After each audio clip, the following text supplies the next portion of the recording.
The Maesters in A Game of Thrones and A Song of Ice and Fire are a pretty sketchy group of individuals. In this video, I want to discuss this theory that involves all of the Maesters throughout Westeros trying to rid the world of magic. The Maesters are actually sometimes referred to as Knights of the Mind, and that's pretty interesting because we have a quote from Tyrion in which he mentions, I'm summarizing here so it's not word for word, but basically he mentions that he uses books to keep his mind sharp, similar to the way that knights use whetstones to keep their swords sharp. So it's interesting that, just because he's not as big and as tall as everyone else, he can't fight them.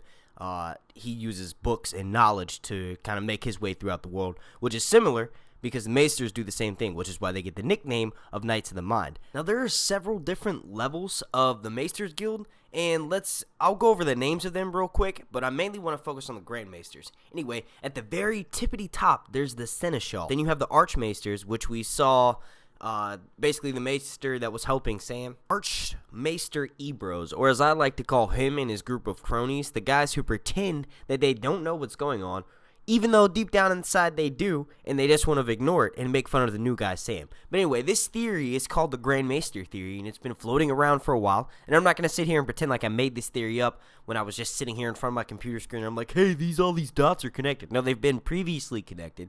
And someone has actually left this in a comment, and I've seen this theory on Reddit, like 2 years ago when I first started this channel here on YouTube. Speaking of which, the anniversary of that is coming up. Getting back on track here because I tend to dance around a lot in these videos, but I'm just going to cut through all the fat right here. I think that Maester Ebros, or Archmaester Ebros rather, was pretending to give Sam a hard time and not really, believe him when he says that there are White Walkers and then you've seen him. He technically said, no, I believe you, Sam, and that you're not a liar. So not that he actually believes it, but he's kind of like me.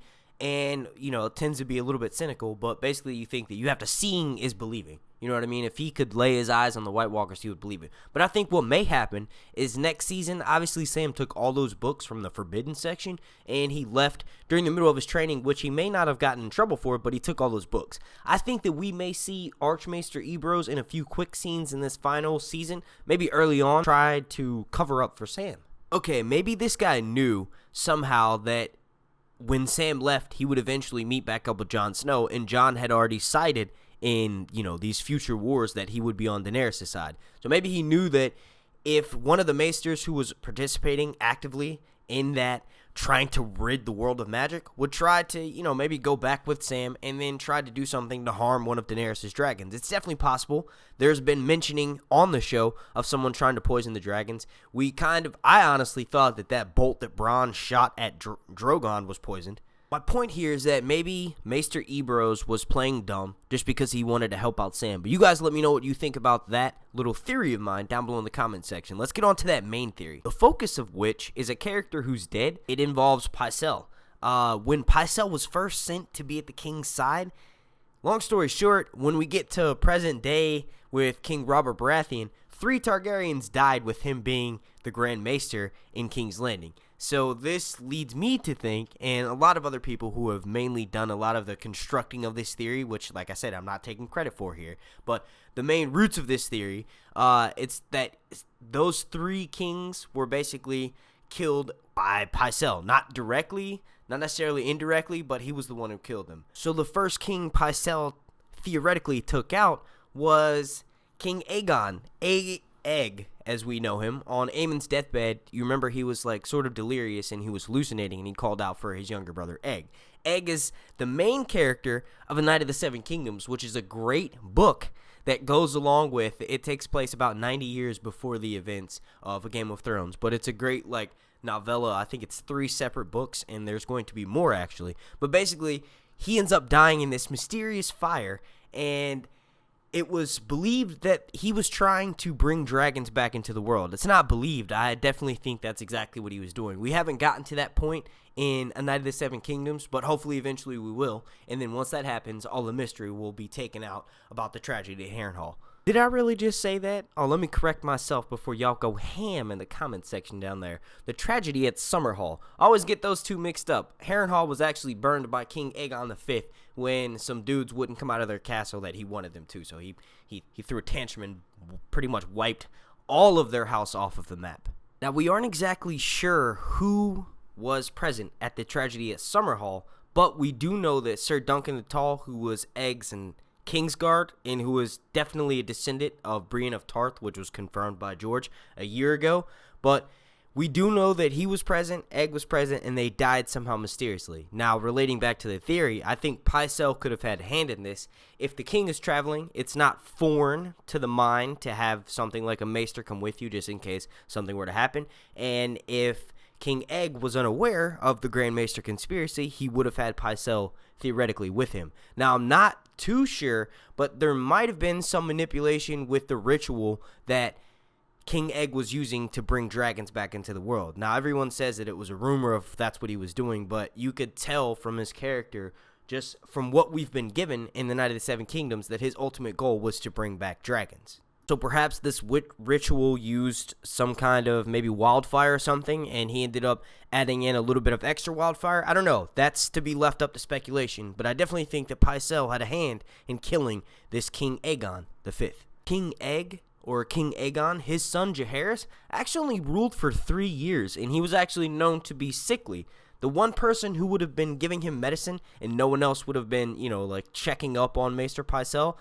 Oh, I just answered my own question. Yes, Pycelle would have been giving him medicine, and, a lot of us tend to believe that he was actually poisoning King Jaehaerys, which is why he only reigned for 3 years and ultimately ended up dying. The third and final Targaryen king that, pretty much all of Westeros thought they were never going to see any more Targaryen kings after him was King Aerys the Mad, and he was known for being insane. So maybe it wasn't easy for Pycelle to offer him medicine, so he ended up just poisoning him slowly over the course of, several years. When he first started off to be king, he was going to be a great king. He had a lot of promising attributes with him, which I'm not going to get into this video. Some people think King Aerys was mad because he was being poisoning, but a lot of people think that he went mad because Bran from the future was trying to warn him of the White Walker threat, and that he needs to, go along with his son Rhaegar, and that drove him insane because Bran didn't have strong enough magic to reach across to him. Some people even think that instead of trying to warn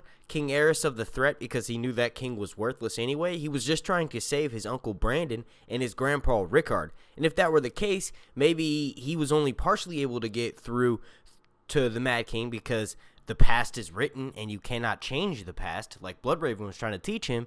And because of that, out of spite, King Aerys killed Brandon and Rickard anyway. Even if you don't believe either one of those theories about King Aerys, Pycelle still ultimately killed him because it was under Pycelle's advice that King Aerys let in Tywin Lannister, which famously led to him being killed by Jaime Lannister. Jaime was already inside of the Red Keep, but because Tywin forces had gotten inside and, Rhaegar's wife and children were being killed and raped and all of this crazy stuff, that's when King Aerys was killed. So this way you can still ultimately, even if you don't believe in the Pycelle poisoning him theory, Pycelle still ultimately killed him because he was the one who let Tywin inside. Maester Pycelle is already dead in the novels. He actually ends up getting killed by Varys, who says that he is going to put a Targaryen king on the throne right before he kills Pycelle. That's not how it happens in the TV show. Obviously, Qyburn has something to do with it. But this theory can still be kept alive for Game of Thrones Season 8, and here's how. Through this video, we've kind of just proven that the Maesters are against magic. Maybe not against magic, but they want to keep it controlled so that only them has the ability to access it, and they honestly want to rid the world of dragons, which is why they blew up King Aegon V at the tragedy at Summerhall.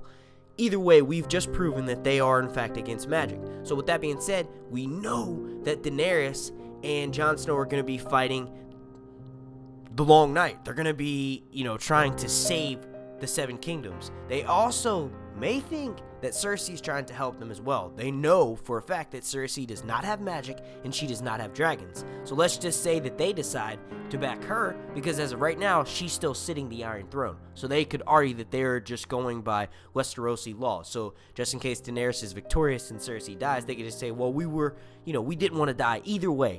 Let's just say that they decide to back Cersei. So with Cersei hiding out, a lot of Season 8, or at least avoiding the battles directly, not flying head-on like Jon and Daenerys did. But once it's all said and done, and Daenerys survives, or Jon survives, and there's at least one dragon left, which means there's still magic in the world, that's when that Maester Theory comes into fruition, and they help Cersei rid the world once again of magic. Not just of Daenerys and her dragons, or Jon and whatever dragons are left, but just all of them as a whole, and declare Cersei the queen. Now, the obvious response to that would be, well, Cersei's kind of evil, and the Maesters are supposed to stand for the good of the realm, and if they were going by that, Daenerys is kind of a better person, or Jon, whoever's left alive, is a better choice than Cersei.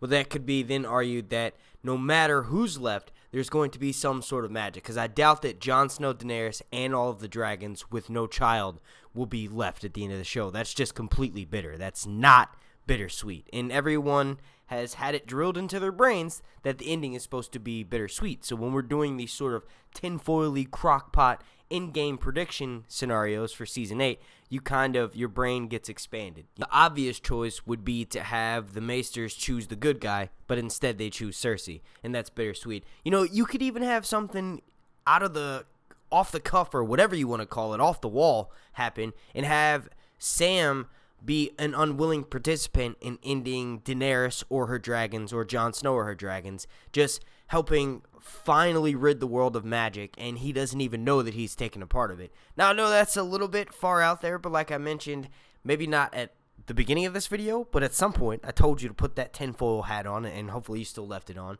and I'm just going to end it right there. Maybe Sam is an unwilling participant in the ending of all magic and dragons in Westeros, and he finally puts that last nail in the coffin that ends the Grand Maester conspiracy, that they are against all dragons and magic. Everyone, please be my guest and feel free to bash this theory down in the comment section. That's part of the fun of it. It's called a crockpot theory because you pull resources and comments and questions and, just pull a little bit from everywhere, throw it in a pot, mix it all together, and see what you come up with. 9 times out of 10, if it's not anything feasible, it's at the very least entertaining and fills our gullet for this long wait for Game of Thrones Season 8. Speaking of which, I actually did a video the other day in which I went over the details and that HBO announced officially that Season 8 will not be airing until 2019.